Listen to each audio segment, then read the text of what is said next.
The government is not a monolith. There's applications in election monitoring, there's applications in national security. And, for these mission critical applications, it's very important that there is a level of trust that is maintained between the government and its citizens. And that trust goes both ways.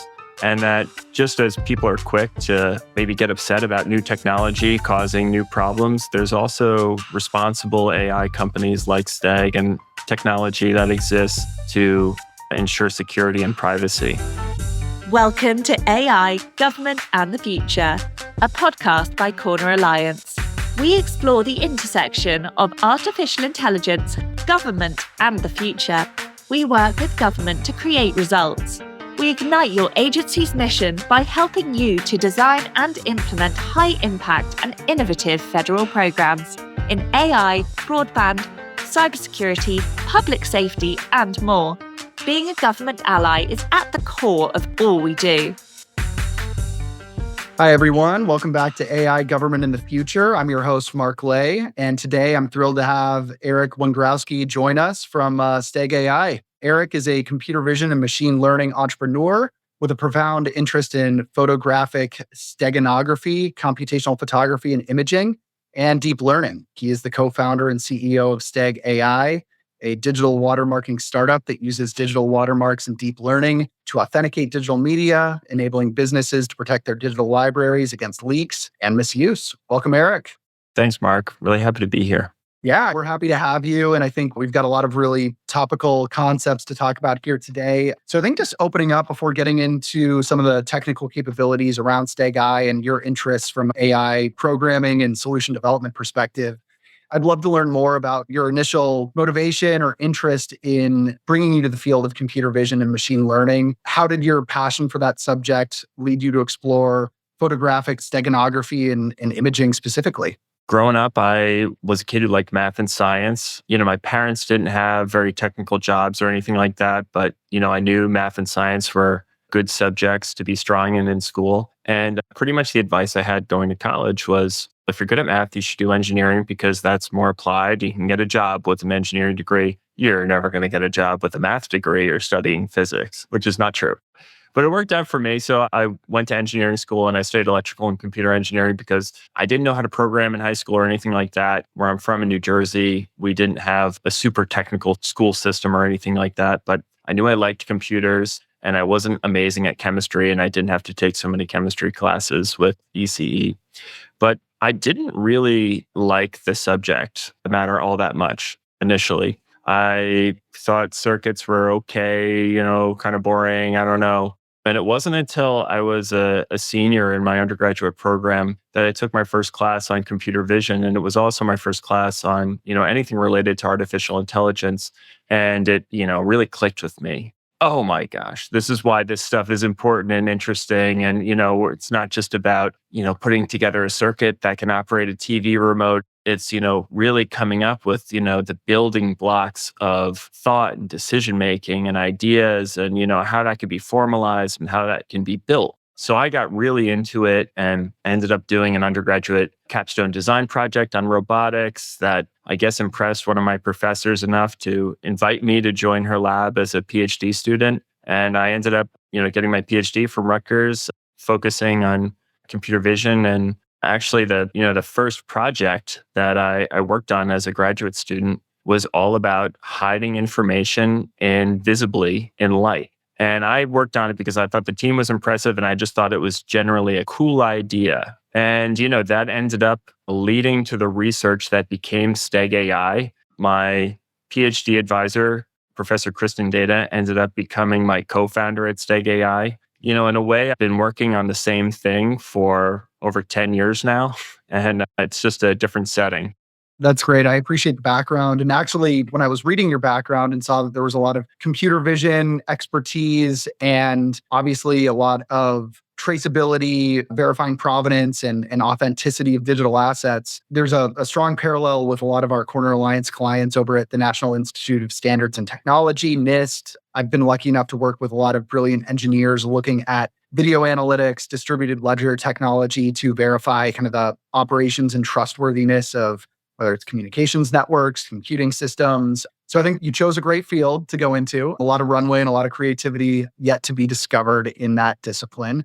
And I think we'll have a lot to talk about. So I do want to dig into your background and motivation for starting Steg AI. And from what I can tell on the website, there's a couple of key product offerings that you and your colleagues have advanced. Do you mind describing kind of the specific impetus or market need that led you to start a company focused on digital watermarking and authentication of digital assets?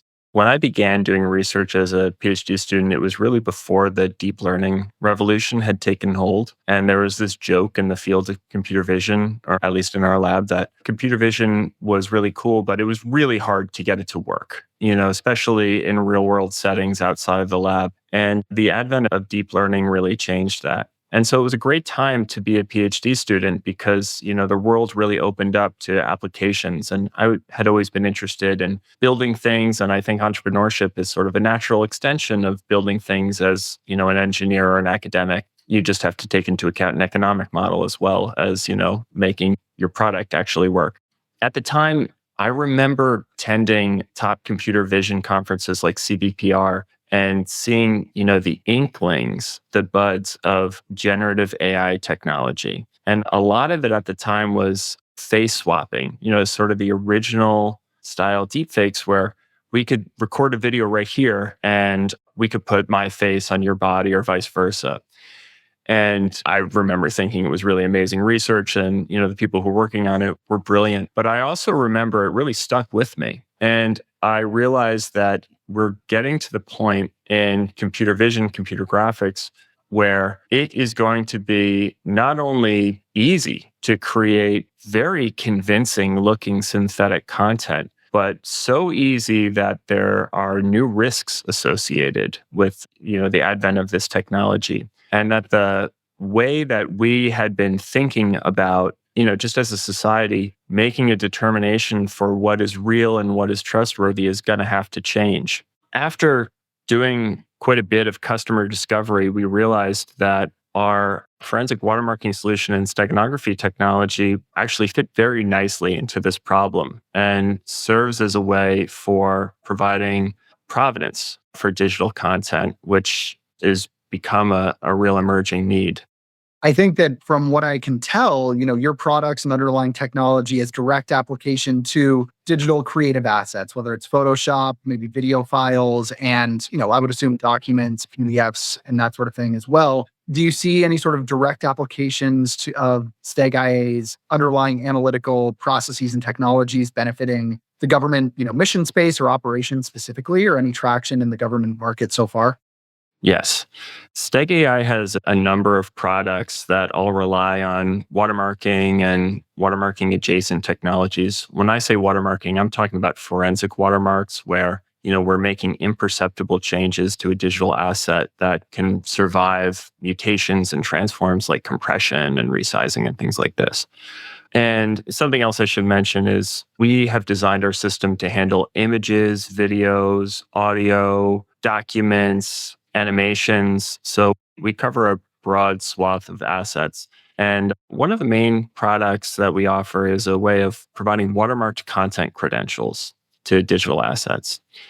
And so what that means is for any digital asset, once it's been assigned a content credential that has the signatory of the author and maybe all the edits that have happened, there's a watermark that is actually backing this information up in the case of an image in the pixels itself. So it's not just extra metadata that can be stripped out. So this is a wide variety of use cases. Everybody wants to know, I want credit for the things that I'm creating. But you might also want to know, if I'm watching a podcast on YouTube or I get an alert on my phone that the president is making an announcement, I want to know if this is something that is authentic and I can trust. So some of the folks that are in the government space that this is related to are really about creating that level of trust and authenticity when it comes to communication between governments and their constituents, or even stopping the spread of misinformation. We've been working with the Singaporean IMDA, a government group that regulates the communication and media, for some time now on developing a solution for a trustworthy communication channel. such that if anybody ever has a doubt about the origin and authenticity of a piece of content that's from the government that they're looking at, there's an easy and reliable and secure way for them to authenticate and verify that content. And so we're taking that model and applying it to other parts of the government. In fact, we were lucky enough to be invited to the White House a couple of weeks ago to speak with some senior staff members on the National Security Council about the threat of generative AI and deepfakes in general, and what some of the solutions are around provenance that can be used to mitigate these threats. I guess anything that you care to share from some of the conversations you had around what are some of the threats related to generative AI for, government operations or things of that nature? I think what I can say is that, there's obviously a broad array of applications. The government is not a monolith. There's applications in election monitoring, there's applications in national security. And, for these mission critical applications, it's very important that there is a level of trust that is maintained between a government and its citizens. And that trust goes both ways. And that, we can, just as people are quick to, maybe get upset about new technology causing new problems, there's also responsible AI companies like Steg and technology that exists to ensure security and privacy.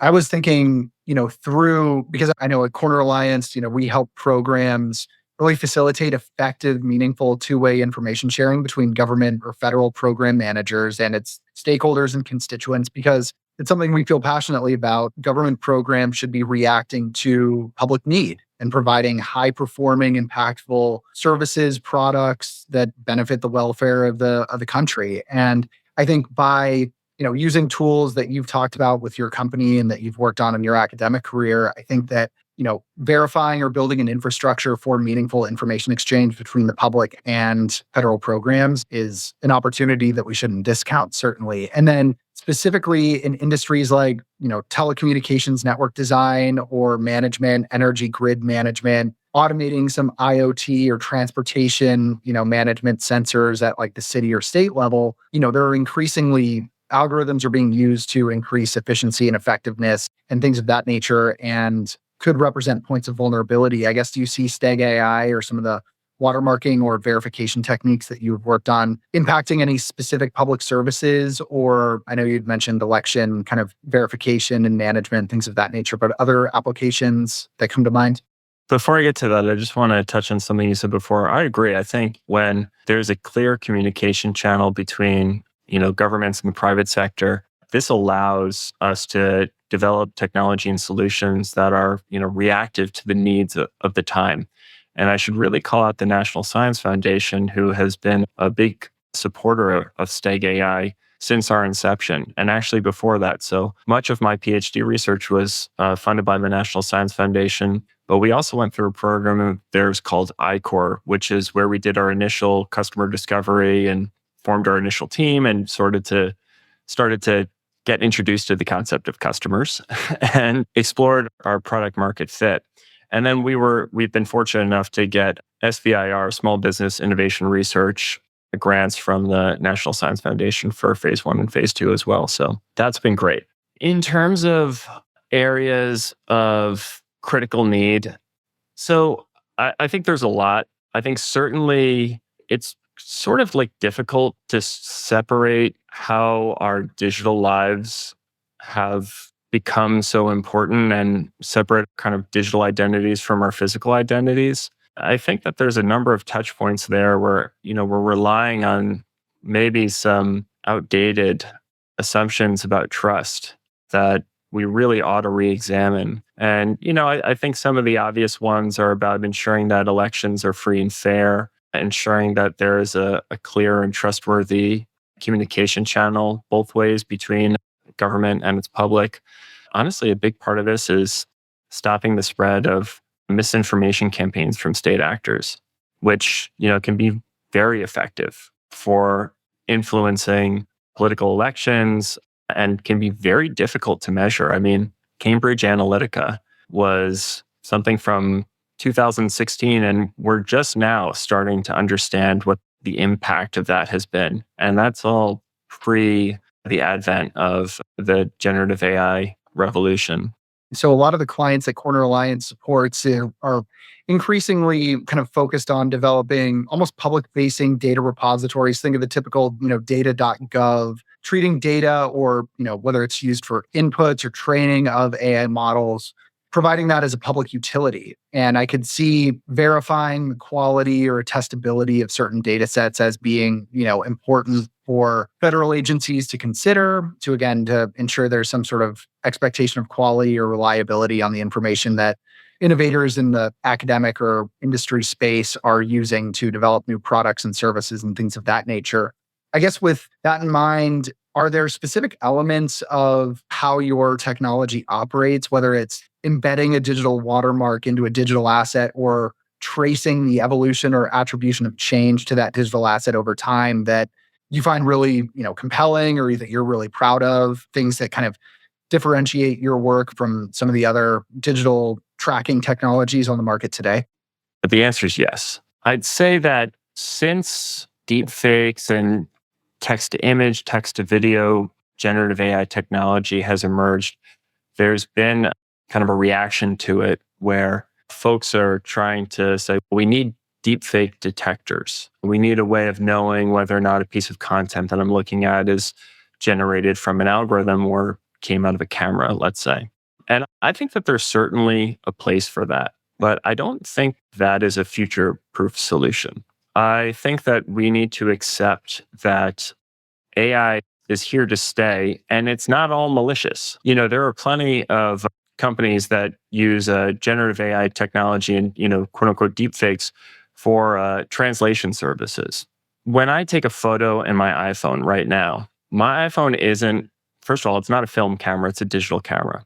When I click the snap button, it is applying a whole series of computational photography algorithms that are designed to enhance the visual quality of the image that I'm producing. And this is everything from HDR to maybe selecting the best frame or merging different frames, maybe doing red eye reduction. These are all algorithms and technologies that fall under the purview of AI, but we don't typically think of them as like an AI edit in the way that we've started thinking about them. And so I use that as an example to say that, I think it's very likely that the future of digital media for us is some kind of hybridized model between organic and synthetic content, to various degrees. And so simply being able to say this, thing is a deep fake, or this thing is, came out of a camera, isn't all that useful. Just because something came out of a camera doesn't mean it's true either. So I think that, Steg's approach is fundamentally different. Rather than telling you this is a deepfake, be careful, for every piece of content that we encounter, we provide a content credential to it. And we do this with a C2PA content credential. So C2PA is an open source secure metadata standard that Steg is one of the contributors to. It's a Linux Foundation organization that was founded by Microsoft, Adobe, recently Google and OpenAI joined. And it's a way for establishing a chain of custody and provenance for digital media. Where Steg really takes this to the next level is by watermarking content credentials and really baking them into the assets. And so where this is significant is whether or not you are a journalist who needs to ensure that the chain of custody for a photograph that you've taken is there and trustworthy and can be investigated down the line, or if you are a government official who is inspecting a work site, or if you are a generative AI company and you want to be one of the good guys and be transparent that, this content that you're producing is synthetic and we're open about it and you can check it yourself if anything comes out of it. This is sort of where we step in. We don't just handle deepfakes and synthetic content, we handle organic content too. And it's with a fundamentally different approach, I'd say. I keep thinking through this idea of being able to calibrate tools such as digital twins that are powered by a lot of AI processes, whether they're, generative AI or just really sophisticated algorithms that are simulating or modeling real world phenomena that can be replicated without running a factory process or operating a telecom network for, a month straight. I see certain parallels between the need to watermark and verify the ground truth of a digital asset with really training and refining a traditional analytic model over time that, aerospace companies, building operators, a lot of government programs have been, using these predictive models for decades at this point, and being able to have really high quality, trusted, provable source data yields more reliable, trusted, actionable results. And it's a long way of providing an example or teeing you up. Like, how have you seen kind of your stakeholders or customers benefiting or leveraging kind of the assets that are being kind of equipped with Steg AI capabilities, whether watermark or verification, things of that nature? I am constantly surprised at what our customers are doing. And I'm approached every week by somebody that I would have absolutely not considered to be part of our target market, who has come up with a better idea of how they can be using Steg's forensic watermarking than I could have come up with. We've seen this from financial institutions who want to ensure that, the marketing and communication content that they're producing cannot be deepfaked for fraud purposes. We've worked with generative AI companies. In fact, we did a wonderful collaboration with a company called TruePic and Hugging Face, where we produced the world's first watermarked content credentials for a text-to-image generator.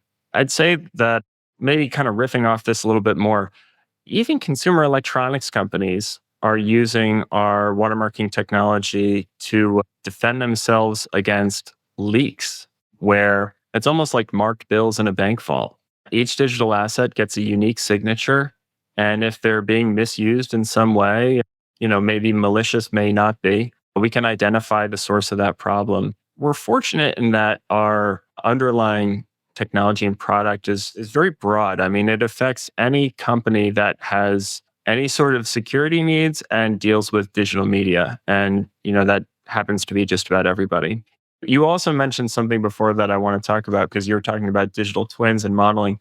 I should mention that my wife is actually a climate scientist. And so she does a lot of computational research on global climate models. These are enormous supercomputer runs that are used to predict how the Earth's climate is going to change over, very long periods of time. And having trust that, in the authenticity of the results and the models themselves is absolutely paramount here, as it is with, many other software applications. The organizations that I work with, whether it's offering, hey, we're going to be calibrating instruments, or we're going to be developing prototypical inputs for public models that the government, publishes that academic researchers or climate scientists can use to execute kind of more sophisticated analysis. I think, when I was looking at Steg AI and your research, I was thinking through the fact that government providing or, anyone interested in generative AI applications should be mindful of what is the quality of the input, and, can you be, if you're going to be relying on generative AI processes to make business decisions or provide public services or, communicate with people you care about, maintaining some level of trust and authenticity to the source data would be important. It's a great point in terms of a balance between making high quality data available for generative AI applications to use and get smarter and produce more meaningful results over time. But there's also the privacy and security element that we can't just be leveraging, sensitive elements of individuality or organizational operations or things of that nature. I guess, how does Steg kind of strike that balance, or any of the analytic techniques or technologies that you're working on, make that balancing trade-offs easier for users of Gen AI applications? Steg is getting ready to release a certain set of products and tools that are designed to specifically protect data against use at training time or at runtime against generative AI technologies. But, you can imagine if you've spent, a lifetime crafting a library of your important photographs, important videos in your life, or even art pieces, you don't want somebody training an algorithm to gobble those up and use them without your permission and, potentially misuse them. Similarly, may not want people to take photos of, you or your family that you've posted online and use them for harm or abuse either. This is an area where there's absolutely need. It's an area where, thankfully security and privacy are extremely tightly coupled and not at odds with one another. And it's one of the main areas of focus for us at Steg. And obviously, we've been talking about how deep learning is becoming more and more important or pivotal in detecting media manipulations or lack of trust of digital assets. And you had brought up your work or potential applications in verifying election integrity or preventing misinformation related to government operations. I mean, I guess, are there specific technologies or examples from your recent work that you'd like to highlight that kind of showcases how AI can uphold the integrity of government operations or things of that nature? I think that there's a couple of things at play here. I think that it can be tempting to think about a trade-off between security and privacy, but I think that trade-off doesn't actually exist. Secure systems are inherently private.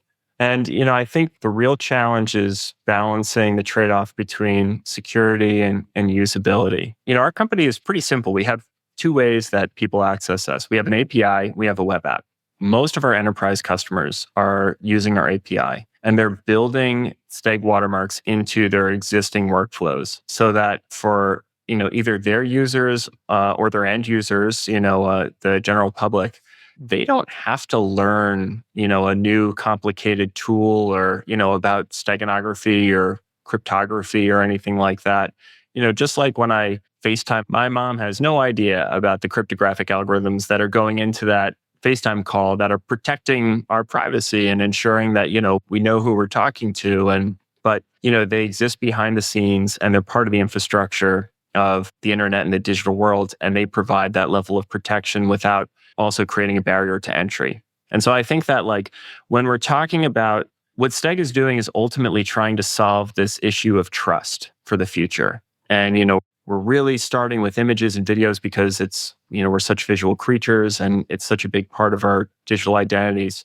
But if we are going to solve this issue, we just have to be as adaptable and present and fit into the complicated realities of life seamlessly. We have to make sure that our product and our technology is easy to access. So that's something that we think about a lot and is, kind of one of the main focuses for us. Sounds like, at least the way in which some of these forensic techniques are deployed, it's either, at an endpoint of a system or kind of the public facing access point, whether it's, the origin of a digital asset or how the public may be interfacing with a government system. And I guess, are there any new techniques or kind of new frontiers that may kind of advance digital forensics or authentication capabilities that you're particularly excited about or, you feel may gain traction, as we move forward?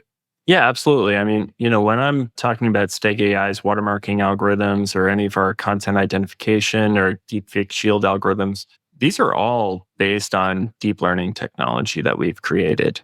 There's sort of this old school method of doing watermarking that's existed for a while, and that's great. But, our approach is fundamentally different. We use deep learning to really learn how we ought to be adding watermarks to digital content, how we ought to be ensuring that our watermarks are very difficult to remove, how they can be, impossible to reproduce. I think it's easy to forget that this deep learning technology isn't just an adversarial tool, but it's a tool that's being used for responsible AI as well. In terms of government applications, I think that a lot of it is just ensuring that communication between a government and its constituents is clear, ensuring that intergovernmental communications are trustworthy, rapidly identifying threat actors. Sounds like, at least the way in which some of these forensic techniques are deployed, it's either, at an endpoint of a system or kind of the public facing access point, whether it's, the origin of a digital asset or how the public may be interfacing with a government system. And I guess, are there any new techniques or kind of new frontiers that may kind of advance, digital forensics or authentication capabilities that you're particularly excited about or, you feel may gain traction, as we move forward? One of the fundamental technologies behind like Steg AI's watermarks is the ability to understand the perceptibility of any kind of change that we're making to a digital asset. People have incredibly complex visual perception systems that are based on movement, texture, intensity, color, all these different things.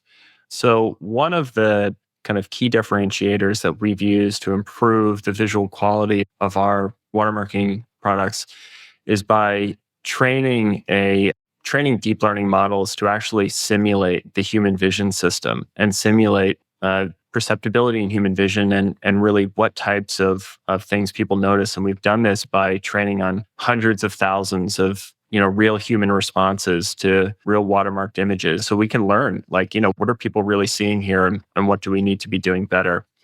I think the other big thing is just as deep learning can be a tool for misuse and abuse, I think it can also be a tool for protection. And right now we're on the verge of releasing a new product that would allow you to protect your digital files against misuse. And it's called Deepfake Shield. And it's done by, again, making imperceptible changes to your digital assets such that if a adversarial algorithm were to go in and make unauthorized edits later, those edits would fail. Your image would be distorted in some way that could protect your identity and certainly reveal the intentions of an attacker.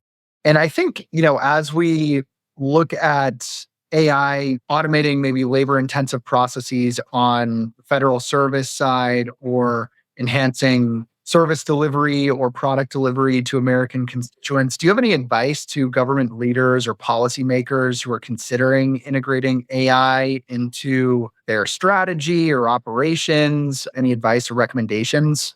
Yeah, I think that it's very hard to make broad recommendations about integrating AI into workflows in general, just because AI is such a wide, vast field. I think that it's important to recognize the difference between AI that is used for critical versus non-critical tasks. And what I mean by that is, let's take the case of trying to identify whether or not a piece of user submitted content has been created by an algorithm. There are AI tools out there that will give you an estimate as to whether or not, the video that you're looking at is real or is a deep fake. That may be great for applications where you have a massive scale of content that you're dealing with, and you really just need to get through it quickly, and accuracy isn't your main metric. But in mission critical cases where you can't afford to guess as to whether or not something is trustworthy, that's where technology like provenance and that's where technology like watermarking are really key. And, again, it's not just about identifying, what's synthetic or what's not. It's about identifying what's real and what's trustworthy. But, I think in general, it's just very useful to kind of keep that distinction in mind about how, an AI system is being used. Is it being used to automate a task? Maybe it's operating better than people, but it's a scale task. Or is it being used to really enhance the security of the, whatever your application may be? I know there are certain information sensitivity designations that if you're building a IT system or custom application for government use, the data to be managed is classified in a way that escalates. The more sensitive it is, the more safeguards and controls or verification that's needed on a continuous basis. And you need to verify that you're doing those activities as well. Yeah, understanding kind of the criticality or the sensitivity to the data under management is definitely an important recommendation to keep in mind. I did notice that some of your work is detecting information leaks or compromised data, and obviously records management among the federal government or state and local agencies. There are hundreds of thousands of data management systems that are operated in the public sector today. Are there vulnerabilities or techniques that AI can support to prevent leaks moving forward or to safeguard routine management and storage of citizen information? Yes, absolutely. To answer your question, are there vulnerabilities? Yes. And are there techniques that we can do to mitigate those vulnerabilities, to the greatest extent possible? Yes. There's also non-AI techniques. Security is a set of practices. I like to think about the analogy of, if I'm building a bank, the way I prevent the bank from getting robbed is, you build a vault, but you also hire trusted employees, you train those employees, you have security guards, you have cameras, you use marked bills. There's a whole set of layers that you can do to enhance the security of, your bank, just as, government can implement to enhance the security of the data that it's protecting. And I think that there's already a rich field of data loss prevention, DLP, in the cybersecurity community that's focused on this. This is one of the areas of particular interest for Steg. We're really good at leak protection and prevention. We're really good at helping our customers understand when their data is leaked, where that came from and who's responsible. And I think part of our advantage is that we fit very nicely into traditional DLP workflows. We fit very nicely into traditional access management workflows, but we also offer some existing flexibility. Like if your data that you need to protect leaves the walled garden, our protections don't disappear as well. I think that this is probably one of the areas where there is the greatest need for AI tools to ensure, just the protection of secrets and IP. And I think that thinking through, I appreciated you bringing up the opportunity to standardize, the tracking for management of AI generated content earlier in the conversation. But I guess to kind of close things up, are there specific policy or regulatory opportunities that would, enhance the adoption or effectiveness of AI tools, or maybe increase the trust of AI generated content from your perspective? Yes. We've been involved in AB 3211 out of the California State Assembly. And this is a bill for enhancing the trustworthiness and safety of generative AI systems by stipulating that AI platforms and providers would need to comply with certain provenance technologies to ensure that their AI-generated content can be publicly identified downstream, which I think is great. I know that there's a lot of great work coming out of the executive branch right now in crafting policy around promoting technologies and startups and companies that are mitigating any threats from generative AI and misinformation. Something that I'm very excited about is I think there's a great appetite right now to enhance the level of communication between, high-tech companies like Steg AI in the private sector and folks in the government space. This has been done super successfully in the past with banking, where there's been a recognition that, hey, if we all know something is going on, it's better for everyone. And I think that's very much true in the cybersecurity community as well. If we are all communicating openly about the threats that we're seeing and the steps that can be taken, I think we can really reduce the lag time between threats and response in a way that, certainly good for cybersecurity companies like Steg AI, certainly good for governments, but just really good for the people that we're serving. Yeah, just making known common threats, response strategies, mitigation best practices. I think for the government listeners out there, providing that information in an accessible, kind of high quality way is going to, benefit the industry, certainly. Eric, any kind of closing thoughts in terms of, what's next for, your research or recommendations for government leveraging of AI systems? I would like to announce that we are inviting folks in the camera manufacturing, camera software space to partner with Steg AI so that we can bring watermarked content credentials to their devices at the time of capture. We think that our technology is incredibly compatible with these existing workflows and will really help to close the gap between creation time and credentials in a way that I think, is going to be beneficial for society at large. Thanks for giving me the opportunity to say that. Absolutely. And I think applying some of those forensic or authentication techniques at the source makes a lot of sense.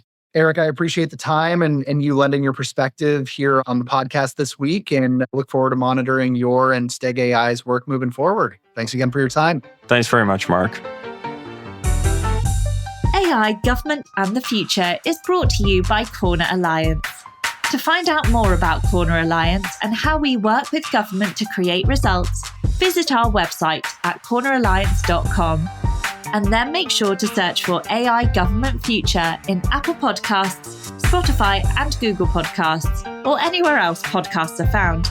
And click subscribe so you don't miss any future episodes. On behalf of the team here at Corner Alliance, thanks for listening.